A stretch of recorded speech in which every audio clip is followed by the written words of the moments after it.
October 2 പ്രത്യേകത miss പറയാതെ തന്നെ മിസ്സിന്റെ കുഞ്ഞുമക്കൾക്ക് എല്ലാവർക്കും അറിയാം അല്ലേ. ഇന്നത്തെ ദിവസത്തിന്റെ പ്രത്യേകത എന്താണെന്ന് നമുക്ക് സ്കൂളൊക്കെ അവധിയാണല്ലേ. എന്താണ് ഇന്നത്തെ അവധി തരാനുള്ള കാരണം എന്താണ്? ഇന്ന് ഒക്ടോബർ 2 ഗാന്ധി ജയന്തിയാണ് അല്ലെ. അപ്പോൾ ഈ ഒരു ദിവസം നമ്മൾ എന്തിനു വേണ്ടിയിട്ടാണ് ഗാന്ധിജിയെ ഓർക്കുന്നത് അല്ലെ? ഗാന്ധിജിയുടെ ഒരു ഓർമ്മയ്ക്കായിട്ടാണ് നമ്മൾ ഗാന്ധി ജയന്തി ആഘോഷിക്കുന്നത്. അദ്ദേഹം ജനിച്ച ദിവസമാണ് ഒക്ടോബർ 2 എന്ന് പറയുന്നത്. അപ്പോൾ നമുക്ക് എല്ലാവർക്കും ഗാന്ധിജി എന്ന് പറയുന്ന സമയത്ത് നമ്മുടെ മനസ്സിലോട്ട് ഓടിയെത്തുന്നത് നമ്മുടെ ഇന്ത്യയുടെ രാഷ്ട്രപിതാവാണ് അല്ലേ. നമുക്ക് എല്ലാവർക്കും അറിയാം, കുഞ്ഞുമക്കൾക്ക് എല്ലാവർക്കും അറിയുന്ന കാര്യമാണ്. നമ്മുടെ ഇന്ത്യയുടെ രാഷ്ട്രപിതാവ് ആര് എന്ന് നിങ്ങളോട് ചോദിച്ചു കഴിഞ്ഞാൽ നമ്മളെല്ലാവരും പറയും മഹാത്മാഗാന്ധിയാണ്. അപ്പോൾ എന്തിനാണ് നമ്മൾ ഗാന്ധി ജയന്തി ഈ ഒരു ദിവസം എന്തിനാണ് ഓർത്തിരിക്കുന്നത് അല്ലേ? ഇതൊക്കെയാണ് മിസ് ഈ ഒരു വീഡിയോയിലൂടെ പറഞ്ഞു തരാൻ വേണ്ടി പോകുന്നത്. അപ്പോൾ നമ്മൾ ഗാന്ധിജിനെ കുറിച്ചിട്ട് ഇന്ത്യക്കാർ എന്തായാലും അറിഞ്ഞിരിക്കണം. ഓക്കെ, അപ്പോൾ ഗാന്ധിജിനെ കുറിച്ചിട്ടുള്ള എല്ലാ കാര്യങ്ങളും മിസ് ഇന്ന് കുഞ്ഞുമക്കളുടെ എല്ലാ കാര്യങ്ങളും മിസ് പറഞ്ഞു തരുന്നതായിരിക്കും. അപ്പോൾ ആദ്യം തന്നെ എല്ലാ മക്കൾക്കും നമ്മുടെ എക്സാം വിന്നറിൻ്റെ ഗാന്ധി ജയന്തി ആശംസകൾ നേരെയാണ്. ഓക്കെ, അപ്പോൾ നമ്മുടെ ഗാന്ധിജിയുടെ മുഴുവൻ പേരാണ് മോഹൻദാസ് കരംചന്ദ് ഗാന്ധി എന്നാണ് മുഴുവനായിട്ടുള്ള പേര്. പക്ഷെ നമ്മളെല്ലാവരും കേട്ടിട്ടുള്ളത് ഗാന്ധിജി, മഹാത്മാഗാന്ധി, ബാപ്പുജി ഇങ്ങനെയൊക്കെയാണ് നമ്മളെല്ലാവരും കേട്ടിട്ടുള്ളത് അല്ലേ. അപ്പോൾ നമ്മുടെ ഗാന്ധിജിയുടെ മുഴുവനായിട്ടുള്ള പേരാണ് മോഹൻദാസ് കരംചന്ദ് ഗാന്ധി. അപ്പോൾ 1869 ഒക്ടോബർ 2 അദ്ദേഹം ജനിച്ചത്. ഗുജറാത്ത് എന്ന് പറയുന്ന സംസ്ഥാനത്ത് പോർബന്ദർ എന്ന് പറയുന്ന ഒരു ഗ്രാമത്തിലാണ് നമ്മുടെ ഗാന്ധിജി ജനിച്ചിട്ടുണ്ടായിരുന്നത്. അപ്പോൾ 1869 ഒക്ടോബർ 2 അല്ലേ, ഒക്ടോബർ 2 ജനിച്ചത് കൊണ്ടാണ് ഇന്ന് നമ്മൾ ഗാന്ധി ജയന്തി ആയിട്ട് നമ്മളെല്ലാവരും ആഘോഷിക്കുന്നത്. അപ്പോൾ ഗാന്ധിജി എന്ന് പറയുന്നത് വളരെ നമ്മുടെ ഇന്ത്യയിൽ പ്രധാനപ്പെട്ടിട്ടുള്ള ഒരാളാണ്. അതുകൊണ്ടാണ് നമ്മളെല്ലാവരും ഈ ഒരു ദിവസം ഓർത്ത് ഒക്ടോബർ 2 നമ്മളെല്ലാവരും ഗാന്ധി ജയന്തി ആഘോഷിക്കുന്നത്. അപ്പോൾ 1869 ഒക്ടോബർ 2 ഗുജറാത്തിലെ പോർബന്ദർ എന്ന് പറയുന്ന ഗ്രാമത്തിലാണ് നമ്മുടെ ഗാന്ധിജി ജനിച്ചത്. ഗാന്ധിജിയുടെ മുഴുവനായിട്ടുള്ള പേരാണ് മോഹൻദാസ് കരംചന്ദ് ഗാന്ധി എന്നാണ് അദ്ദേഹത്തിൻ്റെ മുഴുവനായിട്ടുള്ള പേര്. അദ്ദേഹത്തിൻ്റെ പിതാവിൻ്റെ പേരും മാതാവിൻ്റെ പേരും നോക്കാം അല്ലേ. ഇപ്പോൾ പിതാവിൻ്റെ പേരാണ് കരംചന്ദ് ഗാന്ധി, അതായത് മോഹൻദാസ് കരംചന്ദ് ഗാന്ധി എന്ന് പറയുമ്പോൾ തന്നെ കരംചന്ദ് ഗാന്ധിയാണ് അദ്ദേഹത്തിൻ്റെ പിതാവ്, അച്ഛൻ്റെ പേര്. ഇനി അമ്മയുടെ പേര് നോക്കാം അല്ലേ. മാതാവിൻ്റെ പേരാണ് പുത്തലിബായ്. അപ്പോൾ പുത്തലിബായിയുടെയും അതേപോലെ തന്നെ നമ്മുടെ കരംചന്ദ് ഗാന്ധിയുടെയും കുട്ടിയാണ് നമ്മുടെ ഗാന്ധിജി, മഹാത്മാഗാന്ധി അല്ലേ. ഇനി 1883 അദ്ദേഹം വിവാഹം കഴിച്ചു. അപ്പോൾ അദ്ദേഹത്തിൻ്റെ ഭാര്യയുടെ പേരാണ് നമ്മുടെ കസ്തൂർബ ഗാന്ധിയെയാണ് അദ്ദേഹം വിവാഹം കഴിച്ചിട്ടുണ്ടായിരുന്നത്. 1883 അദ്ദേഹം വിവാഹം കഴിച്ചത്. പിന്നെ അദ്ദേഹം നന്നായിട്ട് പഠിച്ചിട്ടുണ്ട് കേട്ടോ. ഓക്കെ, അതായത് നമ്മുടെ ഇന്ത്യയിലും ലണ്ടനിലൊക്കെ ആയിട്ട് അദ്ദേഹം എല്ലാ ഹയർ സ്റ്റഡീസൊക്കെ കംപ്ലീറ്റ് ചെയ്ത് നമുക്ക് 1891 വക്കീലായിട്ട് ജോലി ആരംഭിച്ചു. അപ്പോൾ നമ്മുടെ ഗാന്ധിജി ഒരു വക്കീലായിരുന്നു. 1891 ഇന്ത്യയിലും ഇംഗ്ലണ്ടിലൊക്കെ ആയിട്ട് വക്കീൽ ജോലിയൊക്കെ പഠിച്ച് അല്ലെ, അതിന് വേണ്ടിയിട്ടുള്ള LLB എല്ലാ കാര്യവും കംപ്ലീറ്റ് ചെയ്തിട്ട് 1891 വക്കീലായിട്ട് നമ്മുടെ ഗാന്ധിജി ജോലി ആരംഭിക്കുകയാണ് ചെയ്തിട്ടുണ്ടായിരുന്നത്. ഇനി ഇന്ത്യയിലെ സ്വാതന്ത്ര്യ സമരം അല്ലെ, നമുക്കറിയാം നമ്മുടെ ഇൻഡിപെൻഡൻസ് ഡേ എന്താണ്? നമ്മുടെ സ്വാതന്ത്ര്യ ദിനമായിട്ട് നമ്മളെല്ലാവരും ആഘോഷിക്കുന്നത് ഓഗസ്റ്റ് 15 അല്ലേ. അപ്പോൾ നമുക്കറിയാം 1947 ഓഗസ്റ്റ് 15 നമ്മുടെ ഇന്ത്യക്ക് സ്വാതന്ത്ര്യം ലഭിച്ചിട്ടുണ്ടായിരുന്നത്. അപ്പോൾ അതിനു മുന്നേ നമ്മുടെ ഇന്ത്യയിൽ ബ്രിട്ടീഷുകാർ വന്ന് നമ്മുടെ ഇന്ത്യയെ ഭരിച്ചിട്ടുണ്ടായിരുന്നത് ബ്രിട്ടീഷുകാരാണ്. അപ്പോൾ ബ്രിട്ടീഷുകാർ ഓരോ ക്രൂരതകളൊക്കെ ചെയ്ത് അതൊന്നും സഹിക്കാൻ വയ്യാതെ അല്ലേ, നമ്മുടെ ഇന്ത്യക്കാർ പാവം ബ്രിട്ടീഷുകാരുടെ ക്രൂരതകളൊന്നും സഹിക്കാൻ വയ്യാതെ ഇരിക്കുന്ന സമയത്താണ് നമ്മുടെ ഗാന്ധിജി ഇന്ത്യയിലോട്ട് എത്തിയിട്ടുള്ളതും. അതേപോലെ തന്നെ നമ്മുടെ ബ്രിട്ടീഷുകാരുടെ എല്ലാ ക്രൂരതകളും കണ്ട് രാഷ്ട്രീയത്തിൽ സജീവമായിട്ട് പ്രവർത്തിച്ച് നമ്മുടെ ഇന്ത്യക്ക് സ്വാതന്ത്ര്യം നേടി തന്നിട്ടുള്ള അല്ലേ, നമ്മുടെ 1947 ഓഗസ്റ്റ് 15 നമുക്ക് സ്വാതന്ത്ര്യം നേടി തന്നതിൽ ഒരു പ്രധാന പങ്ക് വഹിച്ചിട്ടുള്ള ഒരാളാണ് നമ്മുടെ ബാപ്പുജി അല്ലെങ്കിൽ നമ്മുടെ ഗാന്ധിജി എന്ന് പറയുന്നത്. നോക്കിക്കേ, ഇന്ത്യയുടെ സ്വാതന്ത്ര്യത്തിന് ഗാന്ധിജി വളരെ പ്രധാനപ്പെട്ട സംഭാവന നൽകിയിട്ടുണ്ട് അല്ലേ. അതുകൊണ്ട് ഗാന്ധിജി എല്ലായ്പ്പോഴും അഹിംസയുടെ പാതയായിരുന്നു പിന്തുടർന്നിട്ടുണ്ടായിരുന്നത്. അതായത് സത്യത്തിൻ്റെയും അഹിംസ അല്ലേ, ഹിംസ കൂടാതെ നമ്മളെപ്പോഴും എല്ലാ കാര്യങ്ങളും യുദ്ധമൊന്നും ചെയ്യാതെ എല്ലാ രീതിയും സമാധാനത്തോടെ നേരിടുക അല്ലേ, സത്യത്തിൻ്റെയും അഹിംസയുടെയും പാത പിന്തുടർന്നിട്ടായിരുന്നു ബ്രിട്ടീഷുകാരെ നമ്മുടെ ഇന്ത്യയിൽ നിന്ന് തുരത്തി ഓടിപ്പിച്ചിട്ടുണ്ടായിരുന്നത്. മനസ്സിലായോ മക്കൾക്ക്? അപ്പോൾ നമ്മുടെ ബ്രിട്ടീഷുകാർ ഇന്ത്യയിൽ വന്ന് ഭരണമൊക്കെ സ്ഥാപിച്ചു അല്ലേ, നമ്മുടെ ഇന്ത്യക്കാരെ ഫുൾ അടിമകളായിട്ട് ഇങ്ങനെ നോക്കുന്ന സമയത്താണ് നമ്മുടെ ഗാന്ധിജി വക്കീൽ പഠനമൊക്കെ കഴിഞ്ഞ് ഒരു വക്കീലൊക്കെ ആയി. അദ്ദേഹം അതിനു മുന്നേ തന്നെ ദക്ഷിണാഫ്രിക്കയിൽ പോയിട്ടുണ്ടായിരുന്നു.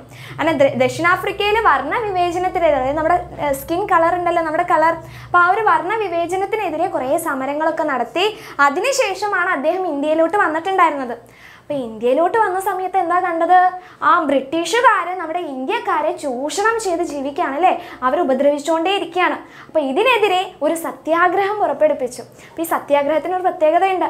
അഹിംസയും സത്യവും മാത്രമായിരുന്നു ഈ ഒരു സത്യാഗ്രഹത്തിൻ്റെ പ്രത്യേകത അല്ലേ. ഒരു യുദ്ധവും കൂടാതെ വളരെ സമാധാന രീതിയിലായിരുന്നു നമുക്ക് സ്വാതന്ത്ര്യം നൽകി തന്നിട്ടുണ്ടായിരുന്നത്.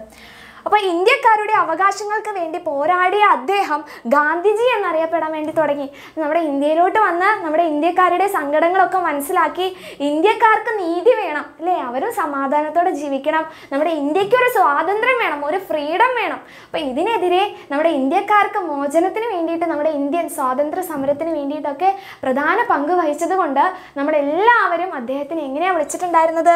ഗാന്ധിജി എന്നാണ്. ജി എന്ന് പറയുന്നത് ഒരു ബഹുമാനത്തിലാണ് നമ്മൾ വിളിക്കുക അല്ലെ. നിങ്ങൾ കേട്ടിട്ടുണ്ടല്ലോ ഗാന്ധിജി അല്ലെ, ഗാന്ധി എന്നാണ് പേര്, പക്ഷെ നമ്മൾ ഗാന്ധിജി എന്നാണ് വിളിക്കുന്നത്. അതൊരു ബഹുമാന അർത്ഥത്തിലാണ് നമ്മൾ ജി എന്ന് ചേർത്ത് വിളിക്കുന്നത് അല്ലേ. ഇനി ഇന്ത്യയിലെത്തിയ അദ്ദേഹം അല്ലെ, ഇന്ത്യയിലോട്ട് വന്ന സമയത്ത് നമ്മുടെ ഗാന്ധിജി എന്താ കണ്ടിട്ടുണ്ടായിരുന്നത്? ബ്രിട്ടീഷുകാരുടെ കൊള്ളരുതായ്മയാണ് അല്ലേ. ബ്രിട്ടീഷുകാർ നമ്മുടെ ഇന്ത്യക്കാരെ ഇങ്ങനെ ചൂഷണം ചെയ്ത് ഇങ്ങനെ ജീവിക്കുകയാണ്. അപ്പോൾ ഇതൊക്കെ കണ്ട് നമ്മുടെ ഗാന്ധിജിക്ക് സഹിക്കാൻ വേണ്ടി പറ്റിയിട്ടുണ്ടായിരുന്നില്ല. അപ്പോൾ അദ്ദേഹം എന്ത് ചെയ്തു? രാഷ്ട്രീയത്തിൽ സജീവമായിട്ട് പ്രവർത്തിക്കാൻ വേണ്ടി തുടങ്ങി. അപ്പോൾ രാഷ്ട്രീയം വഴി രാഷ്ട്രീയത്തിൽ പ്രവർത്തിച്ച് എല്ലാ ജനങ്ങൾക്കും ബോധവൽക്കരണം നൽകി അല്ലേ. നമ്മൾ ഒരിക്കലും ബ്രിട്ടീഷുകാരുടെ അടിമയായിട്ടൊന്നും ജീവിക്കേണ്ട, നമുക്ക് സ്വാതന്ത്ര്യം വേണം അല്ലേ. എല്ലാവരും മനസ്സിലാക്കി നമുക്ക് അങ്ങനെ സ്വാതന്ത്ര്യം നേടിത്തന്നു. അപ്പോൾ ഇന്ത്യയിലെത്തിയ അദ്ദേഹം ബ്രിട്ടീഷുകാരുടെ കൊള്ളരുതായ്മയ്ക്കെതിരെ പോരാടാൻ ഉറച്ച തീരുമാനവുമായി മനസ്സുമായി രാഷ്ട്രീയത്തിൽ സജീവമായിട്ട് പ്രവർത്തിക്കാൻ നമ്മുടെ ഗാന്ധിജി തുടങ്ങി.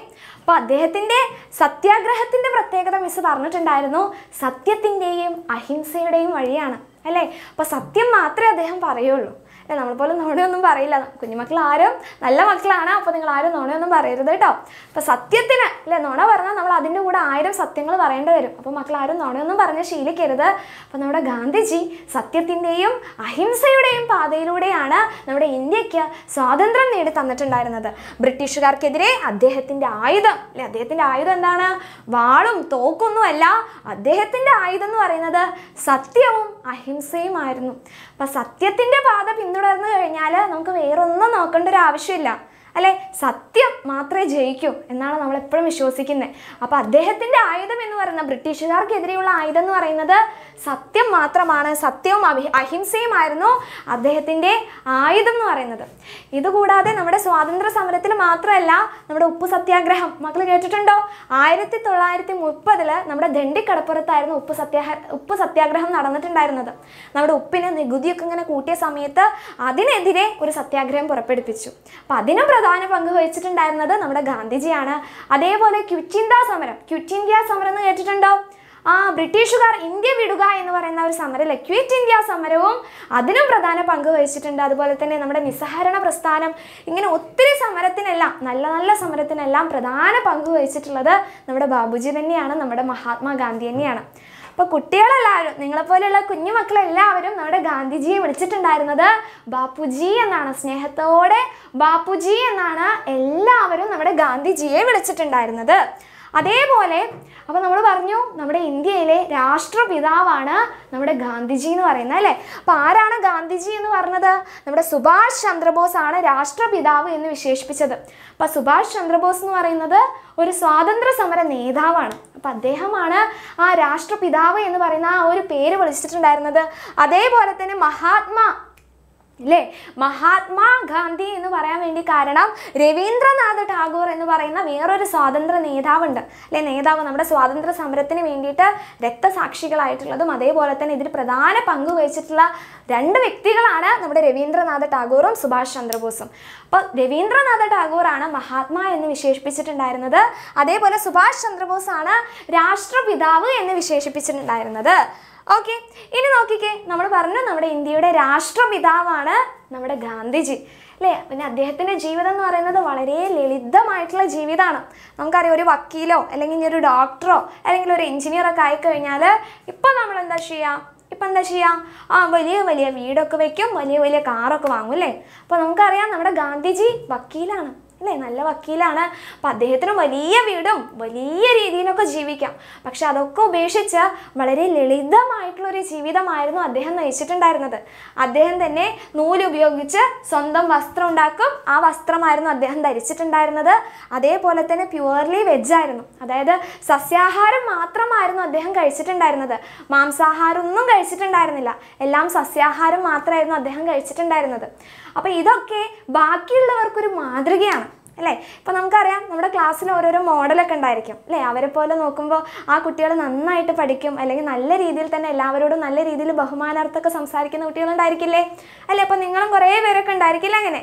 അപ്പോൾ അതേപോലെ തന്നെ ബാക്കിയുള്ളവരൊക്കെ ഒരു മാതൃകയായിട്ട്, അതായത് വളരെ ലളിതമായിട്ട്, ഓവർ പൈസയൊന്നും ഉണ്ടായിട്ടൊരു കാര്യമില്ല, വളരെ ലളിതമായിട്ടുള്ളൊരു ജീവിതമായിരുന്നു അദ്ദേഹം നയിച്ചിട്ടുണ്ടായിരുന്നത്. അപ്പോൾ അത് ബാക്കിയുള്ളവർക്ക് എല്ലാവർക്കും ഒരു മാതൃകയായിരുന്നു അല്ലേ? ഇപ്പോൾ നമ്മുടെ ഇന്ത്യയുടെ രാഷ്ട്രപിതാവാണ്, വളരെ ലളിതമായിട്ടുള്ള ജീവിതമായിരുന്നു അദ്ദേഹം നയിച്ചിട്ടുണ്ടായിരുന്നത്.